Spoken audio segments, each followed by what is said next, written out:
نو د نبی علیہ الصلوۃ والسلام د مازیګر مونږ په مسجد نبوي کې وکړو او 10,000 صحابه کرام د ځان سره مرګري کړو او زه چې زو مکه مکرمه باندې حمله کو د نبی علیہ الصلوۃ والسلام په بیبیانو کې د نبی علیہ الصلوۃ والسلام سره دوه بیبیانې ملګری وي ام سلمہ رضی الله تعالی عنها او میمونه رضی الله تعالی عنها دا دواړه بیبیانې د نبی علیہ الصلوۃ والسلام سره په دې سفر کې وي چې کله نبی علیہ الصلوۃ والسلام مقام جحفی ته ورسید ذوالحلیفہ نو الته سره حضرت عباس رضی الله تعالی عنه میلو شو چې د خپل کور سامان په سارو باندې بار کړی دی او خپل بچی ور سرم دی او کور والا ور سرم ده نبی علیہ الصلوۃ والسلام ورته فرمایل عباس تر چرته رواني ورته د الله پاک پیغمبره زه درتلم مدینه منورې ته ما هجرت کو زه خو تام پسې در رواني مته خو دې خو را رواني نبی علیہ الصلوۃ والسلام ورته فرمایل خپل اهل او عیال او سامان چې کم دی دا مدینه منورې ته ولېږه او ته زمونږ سره مرګري شې مونږ په مکه باندې حمله کوو نو ته زمونږ سره جهاد له روان شه نو عباس رضی الله تعالی عنہ د دغه ځای نه د نبی علیہ الصلوۃ والسلام سره مرګري شو اصل کې د عباس رضی الله تعالی عنہ مخکې مسلمان شوی دنه مخکې مسلمانو او د نبی علیہ الصلوۃ والسلام ته فرمایل وی زه مدینه منورې ته هجرت کوم درځم خو نبی علیہ السلام به منع کوي عباس ته مرزا ته مکه کې پاتې شه خپل اسلام پټ د خلکو نه وساته دې د پاره چې موږ ته د مکه د خلکو خبر راکای ته موږ پسې مرزا نبی علیہ الصلوۃ والسلام عباس رضی الله تعالی عنہ د مقام جحفی نزان سره مرګره کوي عزت زموږ مرګره شچزو بیا مخ کې یو بل مقام دی چې هغه ته مقام ابوا ویل شي چې الته کله نبی علیہ الصلوۃ والسلام د خپل صحابه کرام سره ورسېدو نو الته سره یو درې تن نور مرګ میلو شو د نبی علیہ الصلوۃ والسلام سره یو ابو سفیان دا ابو سفیان نه د ابو سفیان دی دا د نبی علیہ الصلوۃ والسلام د تر زوی دی ابو سفیان ابن حارث دا د نبی علیہ السلام د تر زوی دی نو یو ابو سفیان دویم عبد الله بن امیہ دا دو تنه د نبی علیہ الصلوۃ والسلام سره په مقام ابوا کې د نبی علیہ الصلوۃ والسلام سره دا دو تنه میلو شو یو ابو سفیان او دویم عبد الله ابن امیہ ما درته وی دا بل ابو سفیان دی دا د نبی علیہ السلام د تر زوی دی ابو سفیان ابن حارث د حارث زوی دی او دا د نبی علیہ الصلوۃ والسلام رضاعی رورو مو د ابو سفیان رضاعی رورو ځکه نبی علیہ السلام د حلیمی بی بی په خوړلیو کنه او د ابو سفیان هم د حلیمی بی بی په خوړلیو نو دا دواړه رضاعی رورو مو نو د نبی علیہ السلام د تر زوی مو رضاعی روري مو او دا د نبی علیہ السلام د وړوکوال ډیر سخت ملګری وو داسې ملګری وو چې نبی علیہ السلام بچرته ونه دی بور سره وو داسې کنه په وړوکوال کې مرګتیا وي د الکانو کنه نو دې ملګری وو د تر زامن مو ملګری مو چې چرته به نبی علیہ السلام ولته به سره د ابو سفیان خامخا موجود داسې مرګتیا و ډیر یو بل باندې مین وو خو چې کله نبی علیہ الصلوۃ والسلام د پیغمبري داو کړه کنه نو د ټول سخت دشمنی د ابو سفیان شو او داسې دشمن شو د نبی علیہ الصلوۃ والسلام چې د نبی علیہ السلام خلاف اشعار به جوړول بیا او دمه به راوستي او هغه به ګډولي خلکو ته به وی چې تاسو د پیغمبر راځي زه درته داغه نخکل مجلس لګوم زه درته داغه نخکل یو مجلس لګوم دی لولې ناراضي چې خواله زي دومره د نبی علیہ السلام سخت دشمنو یا هغه چې د وړوکوالي ملګری او چې کله نبی اسلام د پیغمبر دا وکړه بیا هغه چې د ټولو سخت بدترین دشمنی دی شو د نبی اسلام پس پکاوي کې به اشعار ویلو او حسان ابن ثابت رضی الله تعالی عنہ بیا د جواب ورکو د نبی اسلام د طرفنا دا بل چې عبد الله ابن امیہ دا د نبی اسلام د خپل د ترور زوی دا د عاتقه زوی و د عاتقه بنت عبد المطلب د نبی اسلام ترور و د پلار د طرفنا د پلار د طرف نه چې کومه د نبی علیہ السلام ترور دا غي زوی عبد الله ابن امیہ نو دا د نبی اسلام د خپل سکت ترور زوی و خو دیم د نبی علیہ السلام ډیر سخت دشمن و. یو ځل نبی علیہ الصلوۃ والسلام د اسلام دعوت ورکو نو دی عبد الله ابن امیہ ورته سوي ته ماته د اسلام دعوت راکړه چې زه پیغمبر یم. نبی علیہ السلام او زه الله رښتینی پیغمبر را لېږلم. دی عبد الله ابن امیہ ورته وی کنه وی کو ته چرته اسمان ته وخېږه زه درته ګورم چې ته اسمان ته روانې او اسمان کې یو سوری وشي او ته په هغې کې ننوځې او د هغې طرفه در سره فرشتې ملګري او تا یو خط راغستی د الله د طرف نه او په هغې کې الله لیکلي چې دا زما پیغمبر دی بیا دې نه منم. دا دومره بیا د نبی علیہ السلام سخت دشمن شو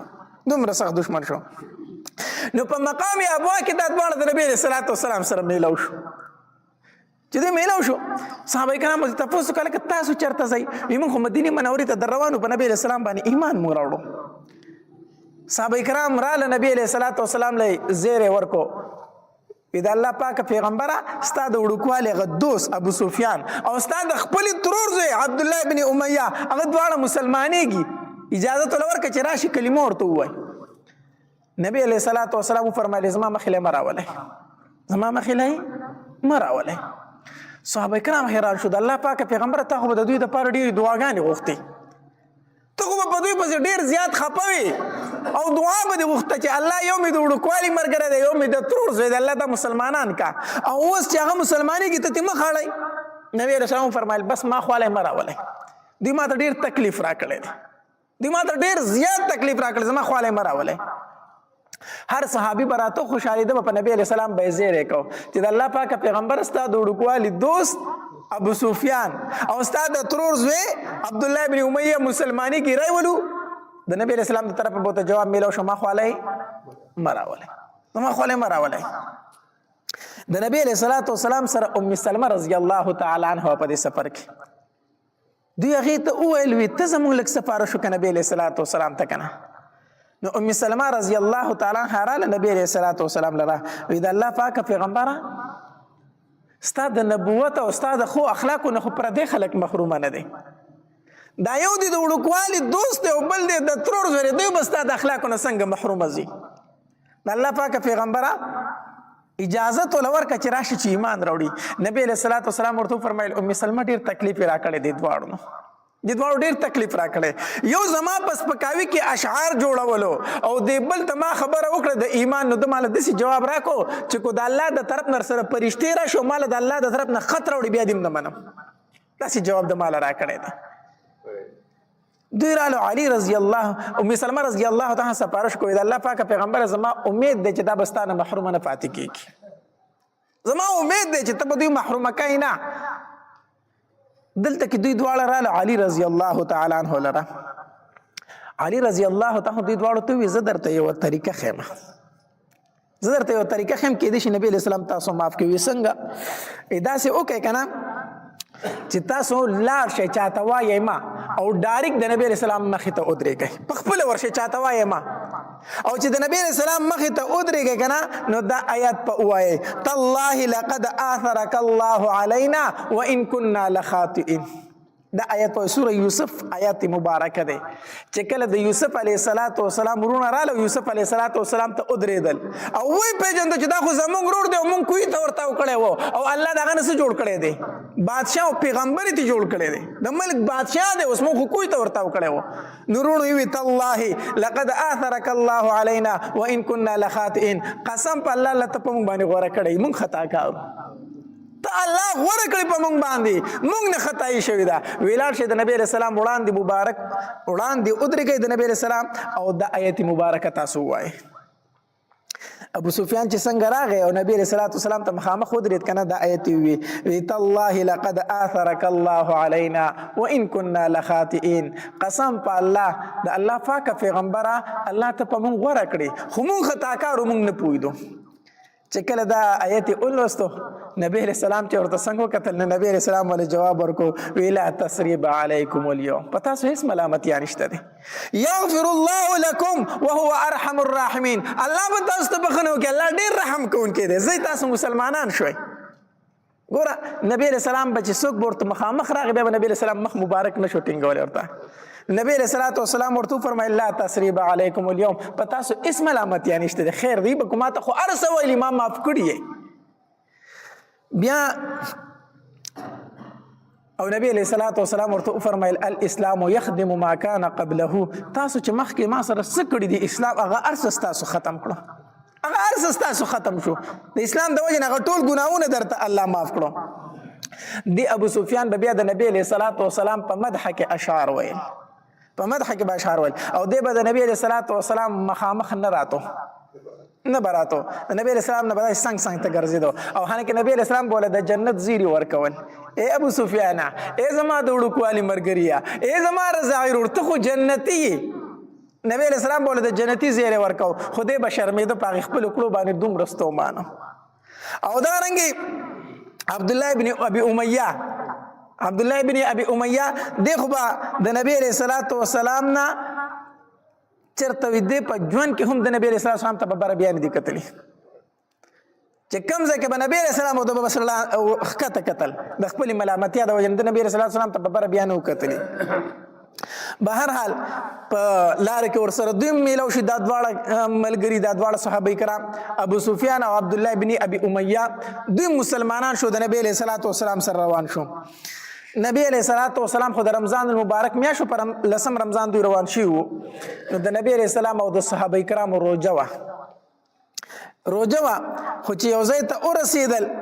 نو په نبی علیہ السلام باندې په خپل هم او په د صحابه کرام باندې هغه روزه ډیره ګرانه شو ځکه یو ګرمي وا دویم جهاد ته روانو نو کمزورتیام په بدن کې راتله نو چې نبی علیہ السلام وکتل چې زما صحابه کرام د روزي د وجې نه کمزوري کیږي نبی علیہ السلام صحابه کرام ته فرمایل روزه ماته کوي روزه تاسو څه کوي ماته کوي ځکه حدیث مبارک کې راځي ليس من البر الصيام في السفر دا نیکی نه ده چې ته په سفر کې روزه ونیسي دا نیکی نه ده چې ته په سفر کې څه ونیسي روزه ونیسي نو نبی علیہ السلام صحابه کرام ته فرمایل په خپل روزه ماته کړه صحابه کرام ته فرمایل تاسو روزه څه کوي ماته کوي ځکه جهاد لروانی کمزوري کېږي روزه اس په نبی علیہ السلام په صحابه کرام څه کړله ماته کړله د امام ابو حنیفه رحمه الله مذهب دا دی چې کو سفر د مشقت وي تکلیف والا سفر وي نو پای کې ته روزه خوړې شي بیا چې کله کوجه شي د هغې به سره وګرځئ قضا به راوګرځئ خو که چېرته سفر د ارام وي لکه نن سبا ایر کنډیشن والا بسونه دي جازونه دي هېڅ تکلیف پکې نه نو که سفر د راحت وي بیا روزه نیول بهتر دي غوره دي وجه دا ده چې د روزې مبارکې چې کم فضایل دي دا په نورو میاشتو کې بیا نشته ځکه چې د رمضان مبارک کم فضایل دي دا په نورو میاشتو کې بیا نو اگر چې د دې روزې به ته وروسته قضا راوګرځئ خو په رمضان المبارک کې چې د روزې کم ثواب هغه خو نشته دی که نه هغه رحمتونه هغه فضیلتونه خو بیا نشته دی نو نبی علیہ الصلوۃ والسلام او صحابه کرامو روزه ماته کړله مقام مر الزهران ورته ویلی شي ځکه اوږد سفر دی د مدینې منورې نه چې مکې مکرمې ته ځي الله دې موږ ټول بار بار بوزي ډېر لوی سفر دی نو چې کله مقام مر الزهران ته راورسېدل که نه نو نبی علیہ الصلوۃ والسلام وفرمایل صحابه کرامو ته وایي دلته تاسو پړاو واچوئ دلته کې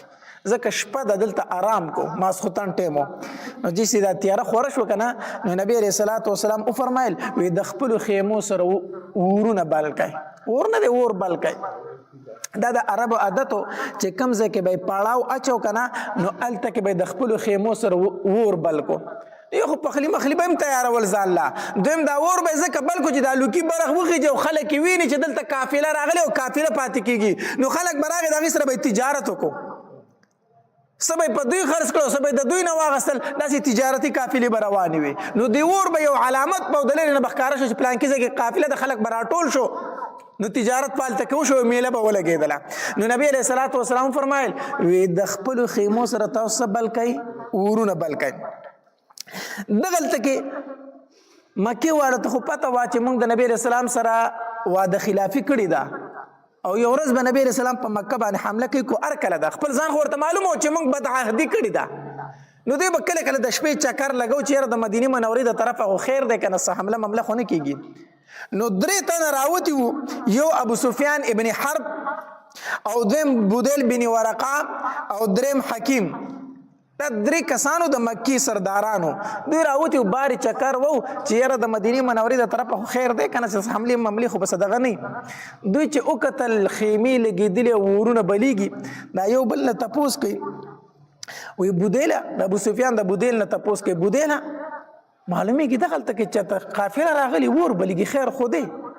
نو دا بودیل ورته وی دا د بنو خزاعه یو لښکر دی هغه دغلته تېرېږي د بنو خزاعه یو لښکر دی په دغې طرف باندې تېرېږي نو ابو سفیان ورته وی بودیله لږ د عقل لږ کار واخله بنو خزاعه دومره زیات دي ته خو د خیمو د ورونو ته وګوره که نه هغه دومره زیات دي دا خو چېرته ډېر خلک د ټول ملک د اور نه ډک دی ویزه چې لږ تماشه وکړو خواله ورشو که نه چې لږ ورنږدې شو د نبي علیه السلام صحابه کرامو هغې چوکیداري کوله دا درې واړه ونیول ګرفتار یې کړو چې ونیول بس یو ابو سفیان یې ونیو دویم بودیل بن ورقه او دریم حکیم دا درې واړه ونیولو چې ونیول عباس رضی الله تعالی عنہ مسلمان شو کنه دلته سره کسان خبرې کوي څوک وي وجنو څوک وي نبی علیہ السلام خواله بیا دا خبرې ورسره کوي په دې کې دغه تیرېدو عباس رضی الله تعالی عنہ عباس رضی الله تعالی عنہ په خچره باندې سور دی نو چې خبرې واورېدې ویره دا خبرې خو د ابو سفیان دي خبرې د چا دي د ابو سفیان وای پیژندو کنه نو आवाज ورته کو نږدې ورغی اے ابو سفیان منډه کړوي عباس ته دلته وی او زه دلته ما وی وجنی ما بچ کا نو عباس رضی الله تعالی عنہ فرمایلی اے ابو سفیان قسم په الله کو د بچ کېدو بل لاري خو زما خچر تراخې جن اله به بچ کېږي تما خچر تراخې جا بس ابو سفیان منډه کړه د عباس رضی الله تعالی عنہ سره په خچر سره شاته کېناستو عمر رضی الله تعالی عنہ چې وکتل چې ابو سفیان دی تور راويسته او را منډه کړې و چې دا خو د نبی سلام د ټولو نه سخت دشمن دی ځکه غزوه بدر کې دی او په غزوه احد کې دی او په غزوه خندق کې دی او په ټولو جنگونو کې د نبی اسلام خلاف جنگیدل او مشري به کوله عمر رضی الله عنه چې ولیدل چې ابو سفیان لاس له راغلی دی او مسلمان شوی هم نه دی تور راواغسته او را منډې کړې ابو سفیان د عباس رضی الله تعالی ته فرمایي وی عباسه وی دا پوری خو عمر نه دی را روان وی را روان دی وی قسم په الله زما د مرګ د پاره را روان دی وی زما د مرګ د پاره را روان دی جو عباس رضی الله تعالی خچر په منډه کو وز عمر رضی الله پیدل عباس رضی الله په خچرو د په منډه اغسته دی نو د شاعړي وته عمر आवाज وکړو وی اے عباس قسم په الله لګ ودرې کده خو د نبی اسلام ډیر سخت دشمن دی ته زمانه چرته زغلای او کو د نبی اسلام خواله دی بوس بیا زما په لاس نه راځي ځکه چې د مسلمانېږي او نبی اسلام ول پناه ورکي خو د نبی اسلام د رسیدو مخکې لګي مال راکې چې د خپل توره لګه سړه کما عمر رضی الله عنه منډي وخي عباس هم په منډه غسته دی دا غیر ازغلی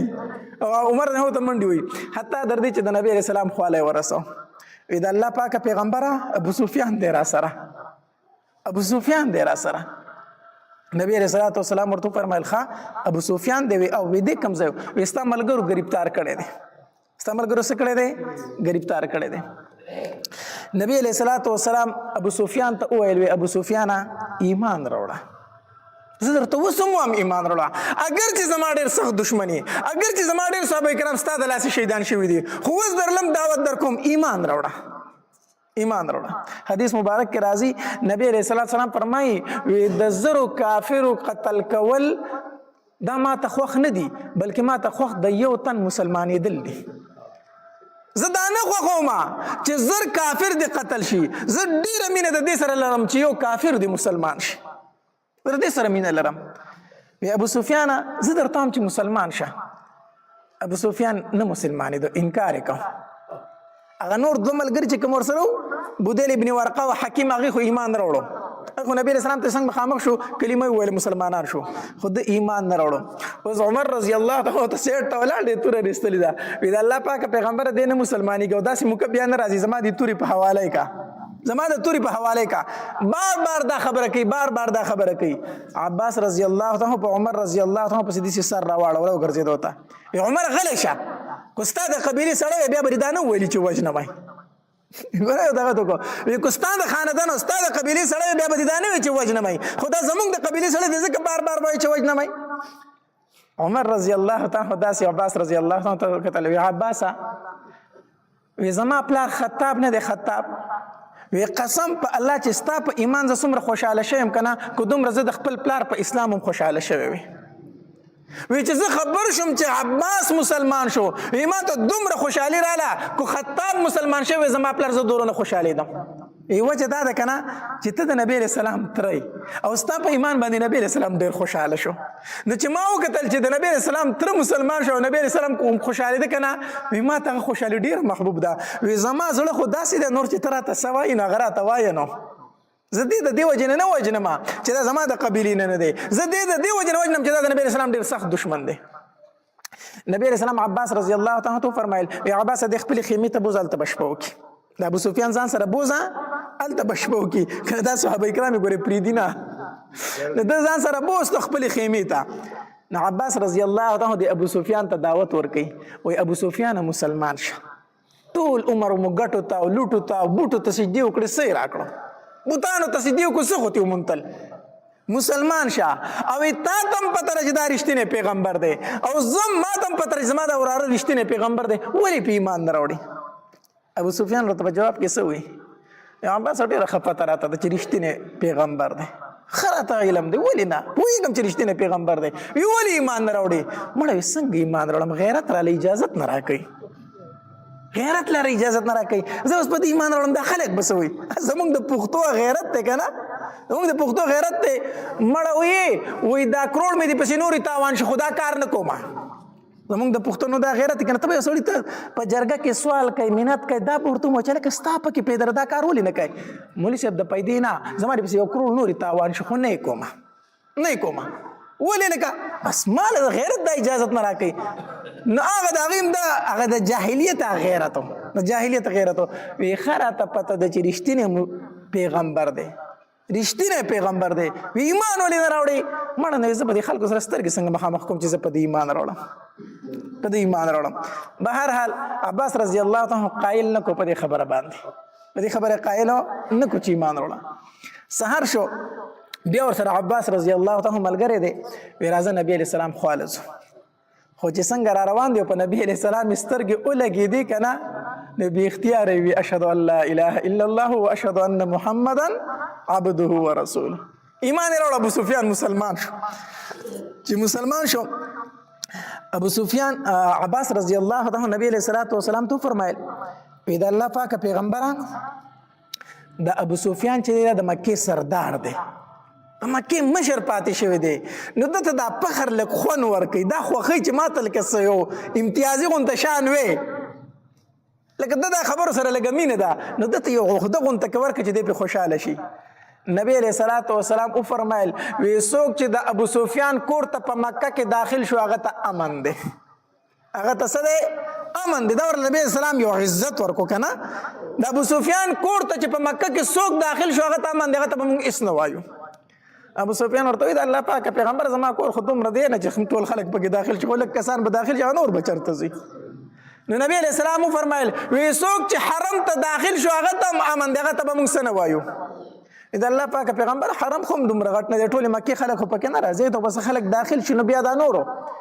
نبی علیه السلام وفرمایل وی چا چې په ځان پسې د خپل کور ور بند کو هغه ته هم امن دی هغه ته هم څه دی هغه ته به هېڅوک نه وایي که ایمان راوړي او که نه راوړي خو چې په ځان پسې د کور ور بند کو دته به څه امن وي ابو سفیان اوس خبره لږ ټیک شو چې خلک د په ځان پسې د ورونه بند کړي که نه که ایمان راوړي او که نه راوړي ورونه دې بند شي امن به ورته څه شي حاصل شي بهرحال نبی علیه الصلاة والسلام بیا نبی علیه السلام عباس رضی الله تعالی عنہ فرمایل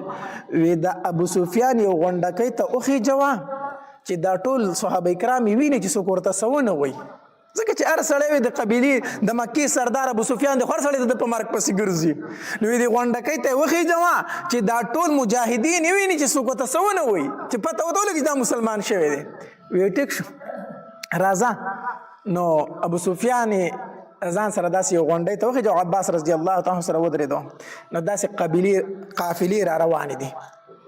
یوه قافله را روانه ده د مجاهدینو د صحابه کرامو او د یو امیر دی هغه جنډه نیولې ده نو دغه رنګې د مهاجرینو قافله راله د شی بند کوي ما په خیال اواز کوي اواز کوي ښه د مهاجرینو قافله راله او د هغې نه مشر چې کوم مخې ته امیر روانو هغه حضرت زبیر رضی الله تعالی عنه هغه جنډه نیولې ده او شاته پسې مهاجر صحابه کرام روان دي.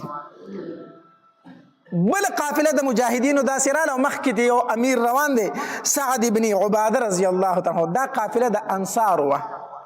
انصار د مدینې منورې چې کوم صحابه کرام دي مجاهدینو قافله را روانه وه، مخې ته یو تن روان دی جنډه یې نیولې ده سعد بن عباده رضی الله تعالی عنه. خو چې دا سعد بن عباده رضی الله عنه د ابو سفیان په خوا تېرېده که نه او ده ته یې داسې وکتل، هغه ته خو پته وه چې دې سړي زموږ پیغمبر ته ډېر تکلیفونه ورکړي دي، نو په ډېر جذبه کې راغی نو چغه یې وویله وی الیوم یوم الملحمه، نن به د جنګ ورځ ده، د جنګ موږ به نن غوښې پرې کوو. الیوم یوم الملحمه، نن د جنګ ورځ ده، ته به ګورې چې موږ نن څنګه جنګ کوو. ابو سفیان ویرېدو، وی دا څوک دي؟ عباس رضی الله تعالی تپوس کو وی دا انصار دي کنه، وی دا خو ډیر غصه دي، دا خو ډیر غصه دي. په دې کې قتل چې بل ډله را روانه ده، په هغه کې هغه کسان روان دي چې ټولو اسلحې اچولي بس داسې را روان دي. نو ابو سفیان داسې ویرېدو، د عباس رضی الله عنه تپوس کوي عباس دا څوک را روان دي؟ وی دا انصار او مهاجر شریک را روان دي. نو دا خو ډیر لوی قافله نه ده، دا خو ډیر خلک نه دی. په دې کې نبی علیہ السلام هم را روان دی، په دې قافله کې نبی علیہ السلام هم را روان دی. نو چې نبی علیہ السلام داسې تېرېده که نه نو د ابو سفیان ورته آواز وکړو وی ای محمد صلی الله علیه وسلم، وی تا د خپلو صحابه کرامو ته حکم ورکړی دی چې خپل خاندانونه پې قتل کړي، د مکې خلک ټول قتل کړي. نبی علیہ السلام فرمایل نه ما خو دا حکم نه دی ورکړی چاته چې تاسو مکې خلک قتل کړئ. نو دا ما ته سعد بن عباده څه ووي؟ وی څه یې وي؟ وی هغه وایي چې الیوم یوم الملحمه، نن خو د جنګ ورځ ده. نبی علیہ الصلوۃ والسلام فرمایل د سعد بن عباده نه جنډه واخلئ، د سعد بن عباده نه جنډه واخلئ، خیر بل چاله مو ورکوئ، د هغه قیس چې کوم زوی دی هغه له ورکئ، د هغه زوی له دا جنډه ورکئ، خو د ده نه جنډه واخلئ، د هغه زوی له جنډه ورکړه. نو چې کله ابو سفیان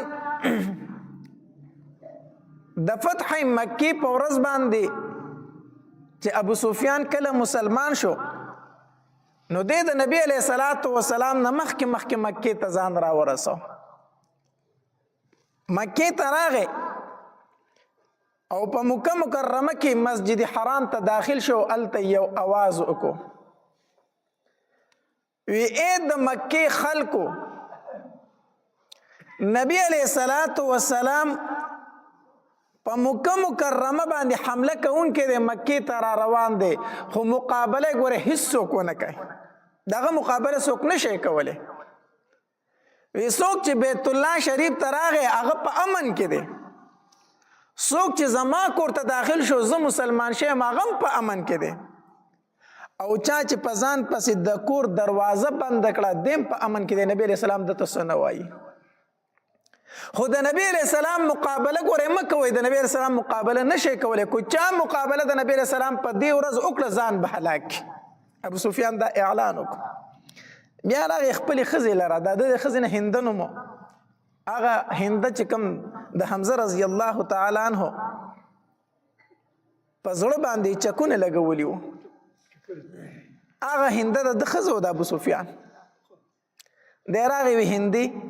مسلمانه شه، په دې کې ستا کامیابي ده، او مسلمانه نه شوې نو ګوره بچ کېده دې نشته دی. دا بار تر ووته وي زما په دې خاوند باندې څه چل شوی، دا دې کمې خبرې کوي، دا ده څه د لیونتوب خبرې شروع کړي دي. هغه ورته بس ما چې درته څه ووي نو هغه مې درته وویلو. نبی علیہ الصلوۃ والسلام چې مکې ته څنګه داخلېدو نو د څلورو واړو د طرف نه کسان را داخل کړو، د یو طرف نه په خپله راغی او د دریو طرفونو نه داسې لښکرې مقرر کړي وي چې تاسو به د پلانکي طرف نه راشئ، پلانکي طرف نه. خالد بن ولید رضی الله تعالی عنه سره هم لښکرو دته وی ته به مکې ته د لاندې طرفه را داخل شي او هغې طرف نه یره وه د جنګ، ځکه خالد بن ولید رضی الله تعالی عنه ته وویل وی ته به د دغې طرف نه راشي. نبی علیہ الصلوۃ والسلام او دا یې وویلو، صحابه کرامو ته وفرمایل وی هیڅ چا ته به څه نه وایئ،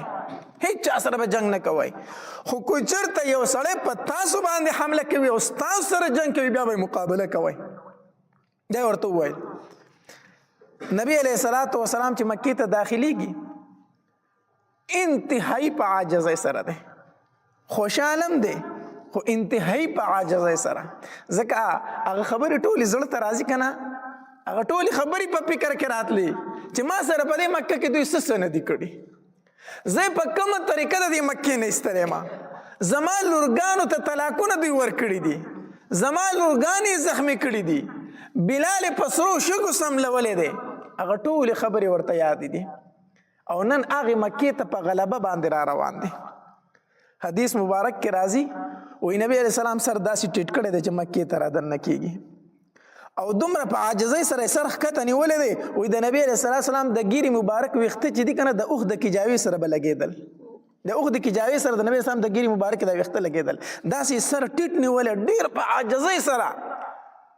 مکې ته را داخل شو. او څنګه چې را داخل شو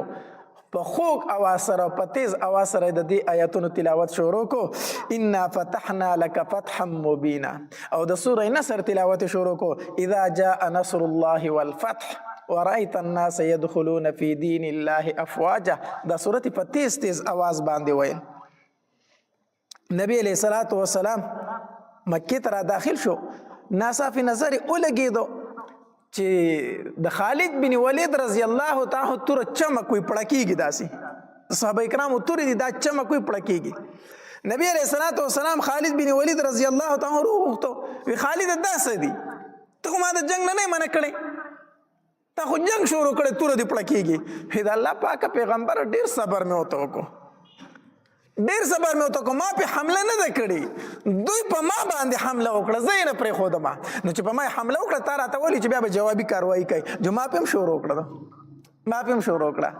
نو د مسلمانانو نه صرف 2 کسان شهیدان شي او د کفارو نه 12 کسان مردار شو، نور وتښتېدل. داسې معمولي غونته کې جګړه پکې راغله فتح مکې پر باندې، نور داسې جنګ نه دی شوی. د خالد بن ولید رضی الله تعالی په لښکر باندې داسې د لوفران غونته هلکانو دوی راویځه شوي وو، په ده باندې حمله وکړه. چې حمله وکړه چې ده پې شروع وکړه بیا به وتښتېدل، 12 کسان ترې مردار شو، صرف 2 صحابه کرام ترې نه شهیدان شو د مسلمانانو نه. نبی علیه الصلاة والسلام راغی او چې څنګه راغی نو د ام هانی کور ته لاړو، ډایرکټ نبی علیه السلام د ام هانی کور ته داخل شو او چې د هغې کور ته داخل شو نو 8 رکعاته مونځ یې وکړو. د چاش ټایم نبی علیه السلام 8 رکعاته مونځ وکړو. ام هانی ورته ویل دا د نبی علیه السلام د تره لور او د علي رضی الله تعالی عنه خور وه. د ام هانی ورته وویلو وی د الله پاکه پیغمبره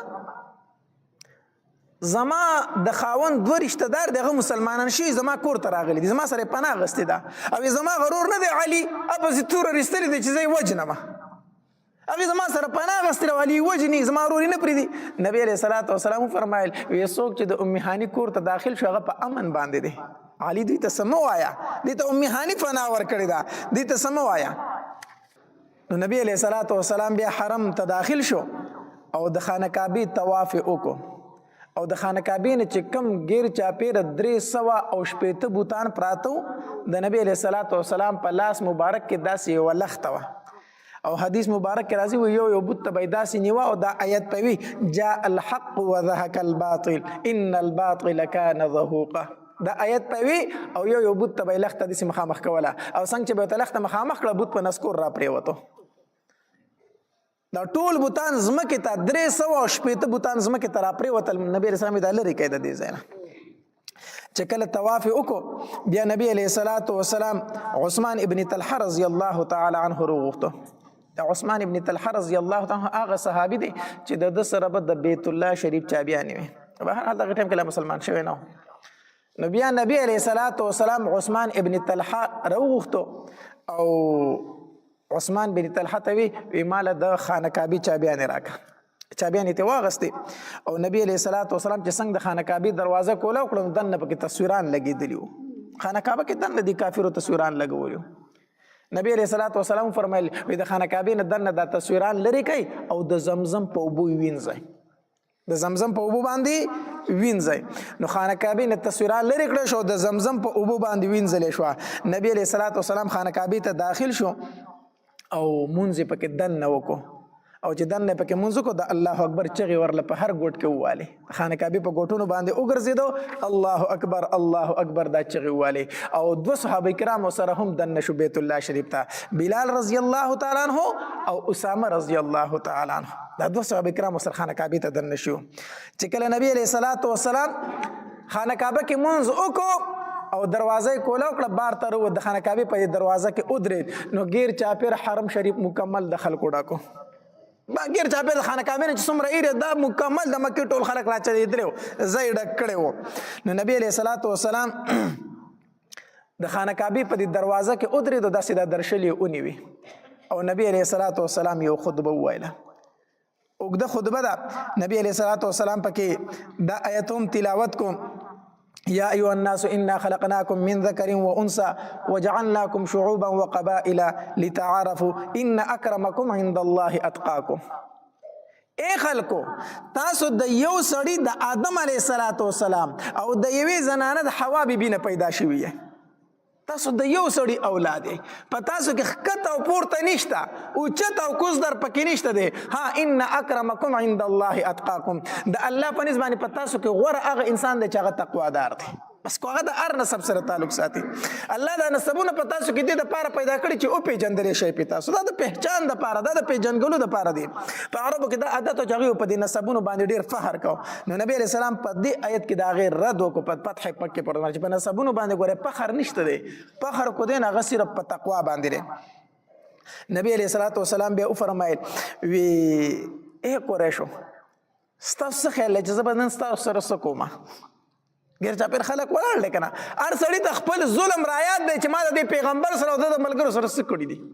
هر سړی ته خپل عمل مخې ته دی نبی علیہ الصلوۃ والسلام ورته فرمایل اے قریشو ستاسو زما متعلق څه خیال چې زبردن تاسو سره سکوما هغه ورته وای زمونږ ته نیک روري او زمونږ نیک وراره زمونږ دا غ نیک رور زوی نبی علیہ الصلوۃ والسلام ورته فرمایلی فإني أقول لكم كما قال يوسف لإخوته زنن تاسو ته هغه خبره کومه چې یوسف علیہ السلام خپل ورونو ته کړی و یوسف علیہ السلام خپل ورونو ته ویلا تسریب علیکم اليوم تاسو ملامت نه خیر دی په تاسو باندې ملامت یا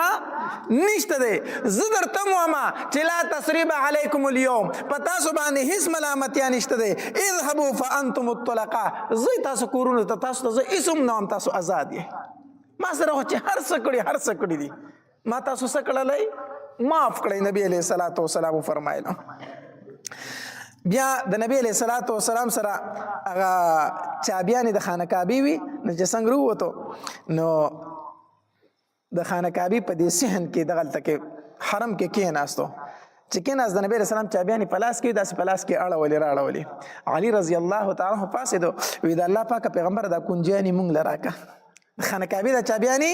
مونږ لراکا زکه چې د حجانو باندې د زمزم کول او بو زمونږ ذمہواری ده نو د خانه کعبه د چابیانی مونږ لراکا چې دام زمونږ ذمہواری شي دا مونږ ته حواله کا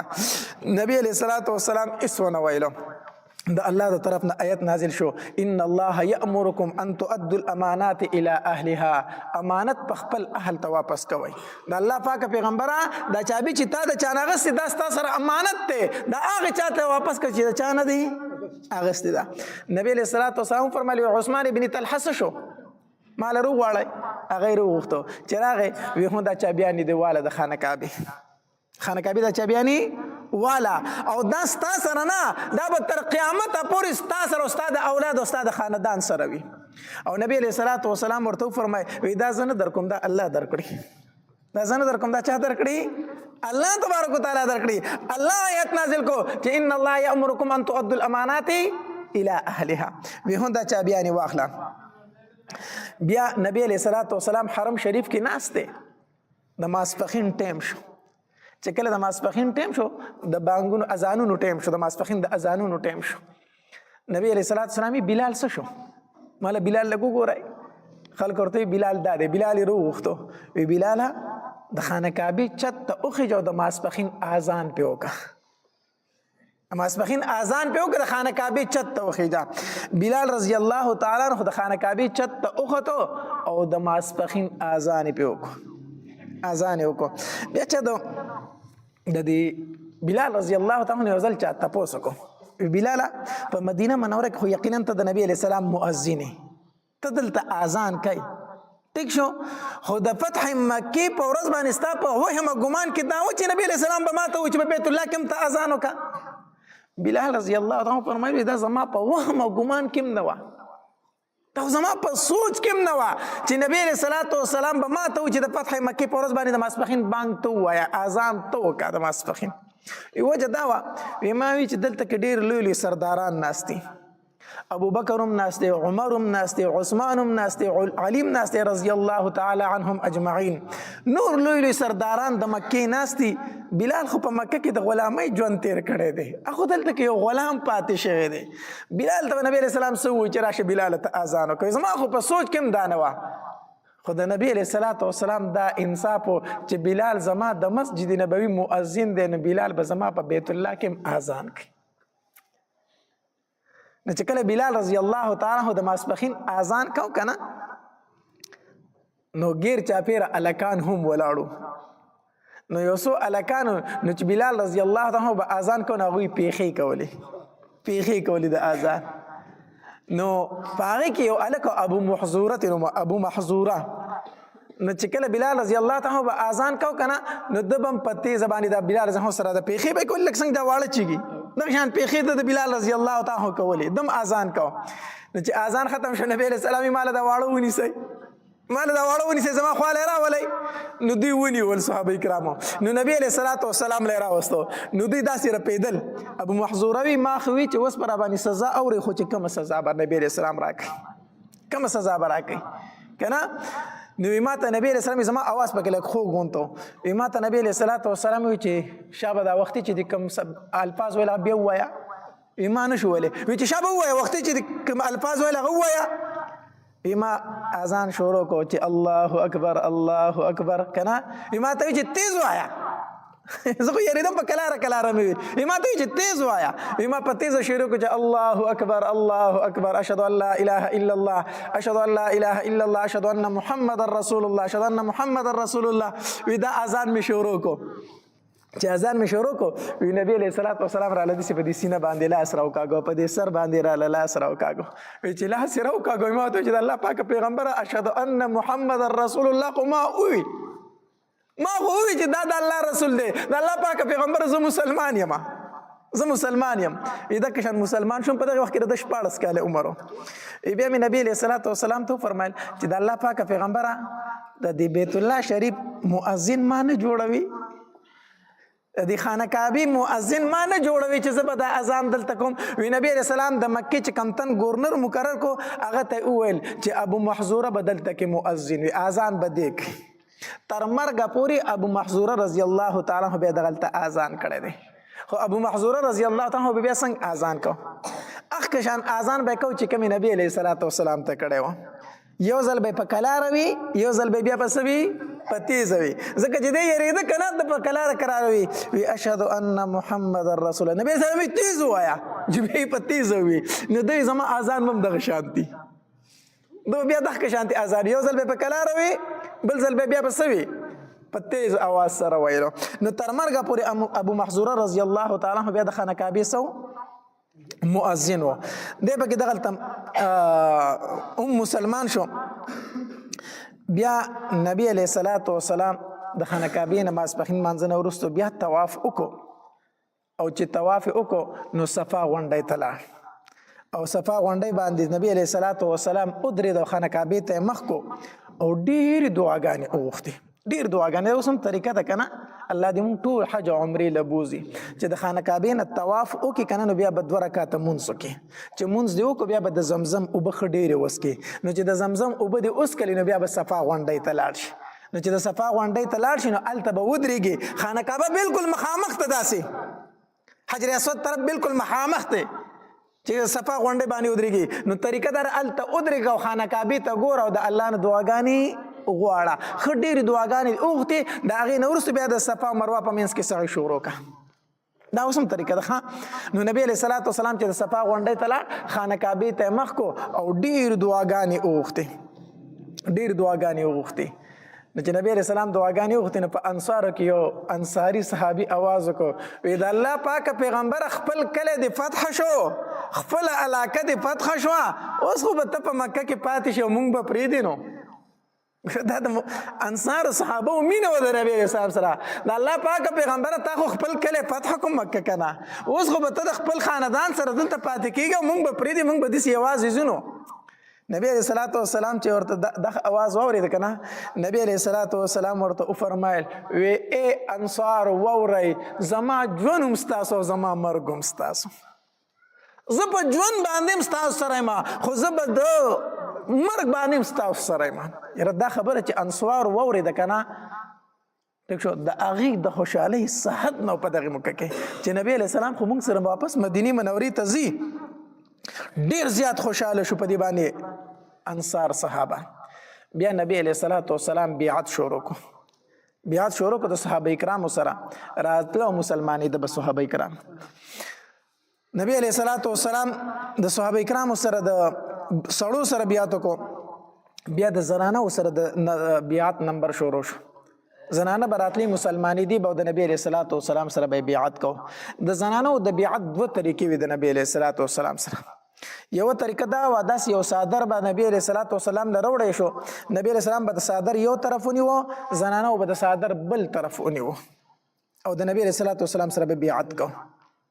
یا به د پردې نه نبی علیہ السلام دی خو زنانه به د پردې نه اخواوي نبی اسلام به بیعت اغستو او یو طریقه په کې دام ذکر شوی دا چې نبی علیہ الصلوۃ والسلام به یو لوخه د اوبو وغوښتو پای کې به خپل لاس کې خودو بیا به غلوخه زنانه ولولې غوي په اوبو کې خپل لاسونه کې خودل عائشه بیبي فرمایي وې پردی زنانه د نبی علیہ الصلوۃ والسلام لاس چرته په ژوند باندې نه د مس کړي د نبی علیہ السلام د لاس مبارک سره د پردو زنانه لاس چرته نه دی لګیدل دا سینه چې زنانو به د نبی علیہ السلام په لاس کې خدا بیعت پکړه دا سینه دي شوی چرته نو بیا د زنانو بیعت شروع شو نبی علیہ السلام په زنانو په کوم خبرو باندې بیعت اغستو هغه د آیت مبارکه کې ذکر دي یا ایها النبي اذا جاءك المؤمنات يبايعنك على الا يشركن بالله شيئا ولا يسرقن ولا يزنين ولا يقتلن اولادهن هغه په د آیت مبارکه کې ذکر دي نو چې کله نبی علیہ الصلوۃ والسلام د زنانو سره بیعت کو کنه نو د ابو سفیان خزه په کمر علی هنده په کمراله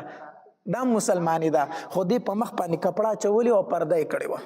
دا ډیره زورور زنانه او مخ پټ کړي و وی مخ زکه پټ کړي کوئی نبی علیہ السلام ز او په جندمن زما اسلام نه قبليږي ځکه چې ما د نبی علیہ الصلوۃ والسلام د اتر سره ډیر ظلم کړي دي ما حمزه ډیر په بی دردی باندې شهید کړي دي ما د حمزه د اندامونو نزال امیل رخ کړي او غاړي ته مې چولې او غړېدلې وسره ما نو کو نبی علیہ الصلوۃ والسلام ته پته ولګید چې دا هنده د نبی زما اسلام نه قبلې نبی علیہ السلام نو مخ پټ کړي و نو نبی علیہ الصلوۃ والسلام د زنانو نه بیعت اغستو نو اول ورته نبی علیہ الصلوۃ والسلام دا خبر وکړه د الله تبارک وتعالى سره به شریک نه جوړوي د الله تبارک وتعالى سره به شریکو د زنانو کې دا شرک لږ زیاتی د الله تبارک وتعالى سره به شریکو نه جوړوي هندې داغه طرف نه आवाज وکړو وې د الله پاک پیغمبر ټول عمر مو غټو لوټو ته سجده وکړي سې راکړلو څه شي له شرک کو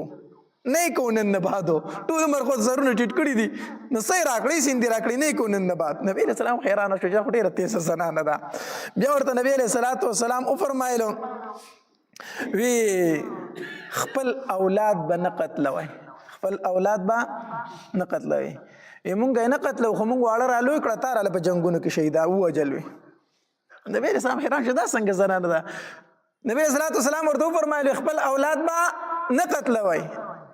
مونږ خو نه قتلو مونږ واړه رالوی کړه په جنگ بدر کې رااله تام لکړلو نبی علیہ السلام بیا ورته غوونه کو بیا ورته نبی علیہ الصلوۃ والسلام فرمایل وی زنا به نه کوي زنا به نه کوي وی د الله پاک پیغمبر چرته شریف خزي زنا هم کوي دې شرط لګول ته به ضرورت نشته دی دې ته به ضرورت پاک دامن خزه او شریف خزه هم چرته زنا کوي چې ته موږ زنا به نه کوو موږ زناونه نه کوو نبی علیہ السلام حیران دي چې دا څنګه زورور زنانه راغلي زه ورته خبره کوم ماته جواب هم راکوي بیا ورته نبی علیہ الصلوۃ والسلام فرمایل بهتان بنه لګوي او دا ټیک خبره ده چې بهتان ډیره غلطه خبره ده هندي ورته وي دا ډیره ډیره خپل اصلاحي خبره وکړه بهتان ډیر غلطه خبره ده. بهتان به چرته موږ په یو بل نه لګو. بیا ورته نبی علیه الصلاۃ والسلام فرمایل وی غلا به نه کوئ،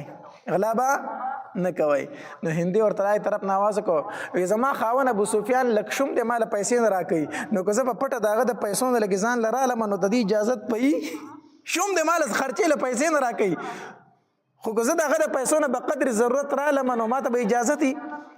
نبی علیہ الصلوۃ والسلام پوه شو چې هغې وي زما خاون ابو سفیان. او نبی علیہ السلام پوه شو چې دا هنده ده،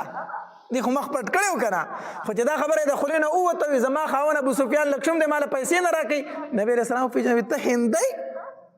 ته هندی. یو د الله پاکه پیغمبر زه هندی ما، خو ځان مې ځکه پټ کړی ما ته پته ده که تا زه وپېژندم بیا ته زما اسلام نه قبلوي. ما ستا د تره سره ډېر ظلم کړی دی. نبی علیه الصلاۃ والسلام ورته وفرمیل الاسلام یخدم ما کان قبله، اسلام مخکني ټول ګناهونه معاف کوي. خیر دی چې زما د تره سره د ډېر ظلم کړی، خو اوس مسلمان یې، اوس صحیح مسلمان یې. بیا ورته نبی علیه الصلاۃ والسلام وفرمیل او بقدر ضرورت تې نه ځان له راغستی شي، د خاوند د پیسو نه بقدر ضرورت ډېر به تې نه رالې او ځان له د ضرورت مطابق سامان راغستی شي. الله. بیا نبی علیه الصلاۃ والسلام مکی ښکته حرم ته راکوز شو، دویمه خطبه یې وویله. چې کله نبی علیه الصلاۃ والسلام دویمه خطبه وویلله په دې کې یو صحابي پاڅېدو وی د الله پاکه پیغمبره موږ مدینې منورې ته تللي وو او دې د مکې مشرکینو زموږ په کورونو قبضې اچولي دي، نو مال خو زما کور په کار دی، مال زما کور په کار دی. هغه د ابو سفیان وی خرڅ کړی په چا باندې، نو مال هغه کور په کار دی.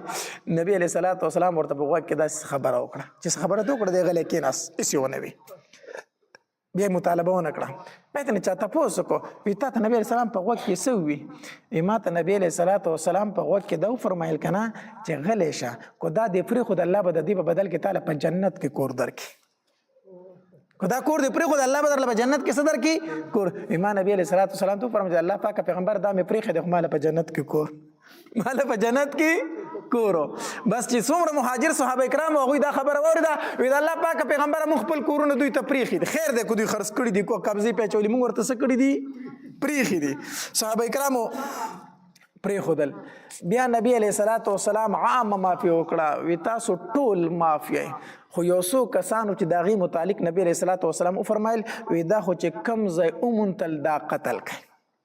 یو څو کسان داسې دوی ته معافي په فتح مکې ورځ باندې نه وه. نبی علیه الصلاۃ والسلام وفرمایل وی دوی خو چې کوم ځای کې وموندل دوی قتل کوي.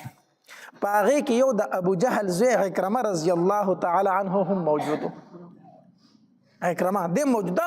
ګوره پلار خو ابو جهل د نبی علیه السلام ډېر سخت دشمن، خو دا زوی هم د نبی علیه السلام ډېر سخت دشمن و،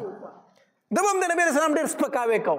نو نبی علیه السلام یو څو تنه ښودلي وو وی که دا خو کوم ځای ولیدل دا قتل کوي. په هغې کې یو څوک عکرمه.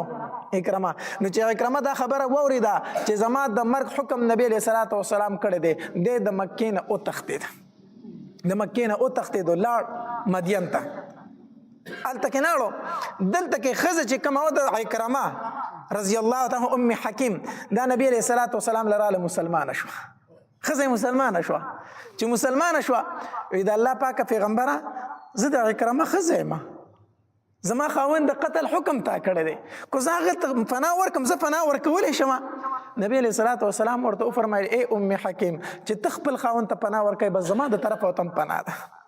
نبی علیه السلام اخلاقو ته ګوره که نه، تا ورته پناه ورکړه زما د طرفه ورته هم پناه ده. د ام حکیم روانه شو په خپل خاوند پسې مدین ته. هلته کې د عکرمه رضی الله تعالی تښتېده د کشتۍ ته وخت، چې کشتۍ ته وخت کشتۍ په دریاب کې اوبو راواغسته، داسې بس دکې شروع کړې په ډوبېدو شوه. چې کم د کشتۍ مانکي وو خلکو چغې کړې وي یا لات او منات او عزا ته یې چغې کړې، خپلو بوتانو ته یې چغې کړې. نه د کشتۍ هغه مانکي ورته وایي دي خلکو ته وی دلته کې عزا او لات او منات کار نه کوي، الله ته چغې وښئ، الله ته چغې وښئ. چې کله م کشتۍ دا اوبه ګډه وډه راولي بیا موږ الله ته چغې وښو. نو عکرمه وایي ما په هلته کې سوچ وکړو چې دا لات او منات په دریاب کې کار نه کوي نو په وچه به څه کار وکړي. نو چې الله موږ له په دریاب کې کار کوي نو په وچه به راله نه کوي. نو دغه پیغمبر نه بیا زه تختم چېرته خو مونږ ته دغه وایي چې یو الله رابلی او لا ته منات مه رابلی وایي په کښتۍ کې مې دا قص وکړو کو الله ما ته خلاصۍ راکړو نو زه به په دغې پیغمبر باندې څه راوړم ایمان راوړم دا قص مې وکړو بهرحال الله دغې دریاب نه ورته نجات ورکړو وایي چې و چې تر ووتم چې کتل مې په دې کې ام حکیم راپسې راورسېدله ښځه مې راپسې راورسېده وایي ما ته وایي چې ګوره کو د دنیا بل سرتم ورسې که نه په تختیدو باندې خو د هلاکت نه نشي بچ کېدی د الله د ګریف نه به چرته ځي راشه په دغې پیغمبر باندې ایمان راوړه او زه خو مسلمانه شوم ما خو په ایمان راوړی دی تا په ایمان راوړه او ایمان درله پناه م اخیستې ده څوک درته څه ویلی شي نه راځه وی ښه اکرمه رضی الله تعالی ښځې ځان سره را روان کړو د اکرمه رضی الله تعالی فرمایي په لاره مې ترې مطالبه وکړه مسافري وه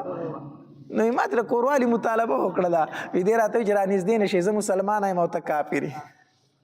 ته کافر یې زما ستا میلاوېده جایز نه دي وی زه حیران شوم چې دا څنګه پیغمبر دی زما ښځې ته وګوره اوسو که نه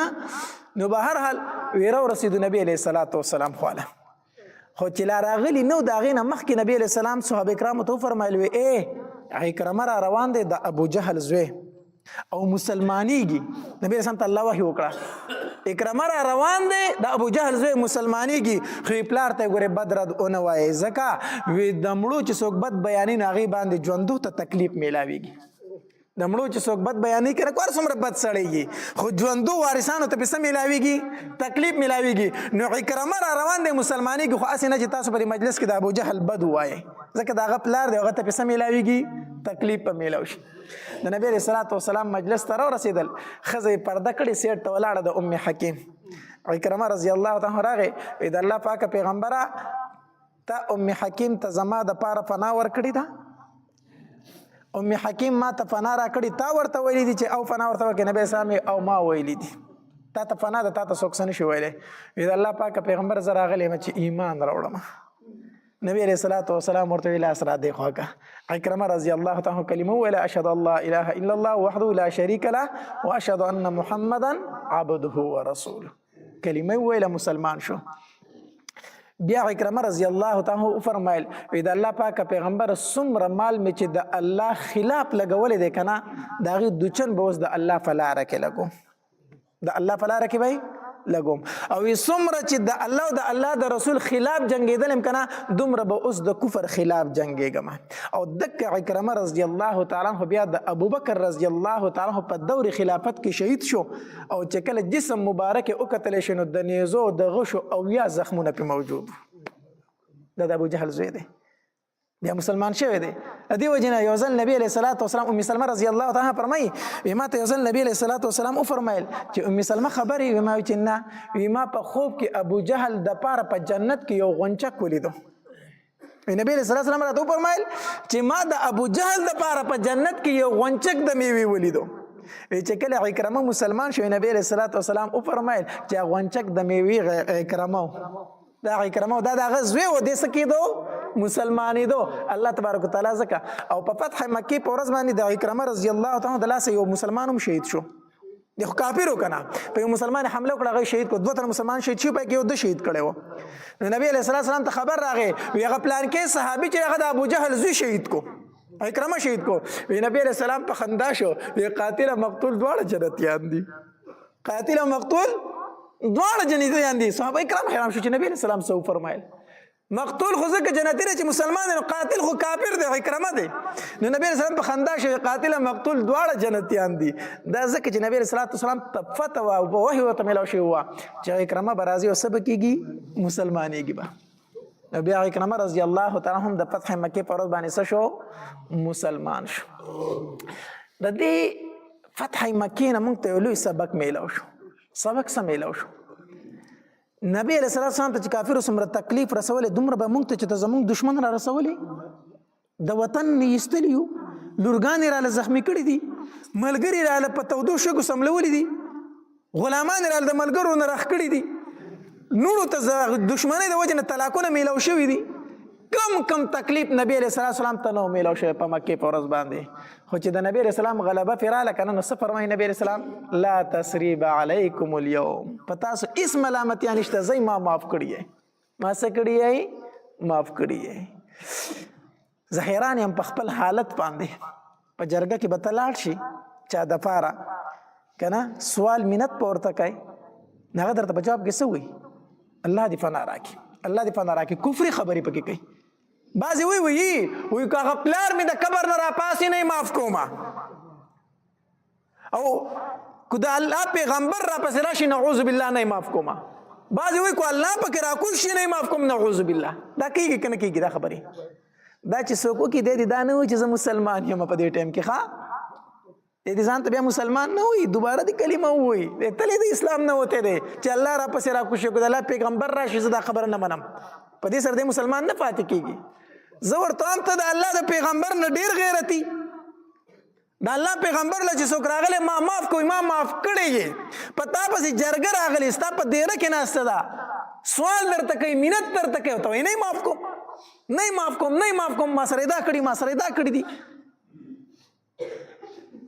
د الله پیغمبر ډېر غیرتي دی، هغه یې معاف کوي. موږ دغه امتیان یو. تا پسې جرګه راله، سړی معافیله راغی، ته یې څه کا معاف کا. الله تبارک وتعالی به د دې اجر درکړي، الله تبارک وتعالی به د دې بدله درکړي. الله تبارک وتعالی دې موږ د نبی علیه الصلاة والسلام په طریقو باندې روان کړي. واخر دعوانا ان الحمد لله رب العالمین.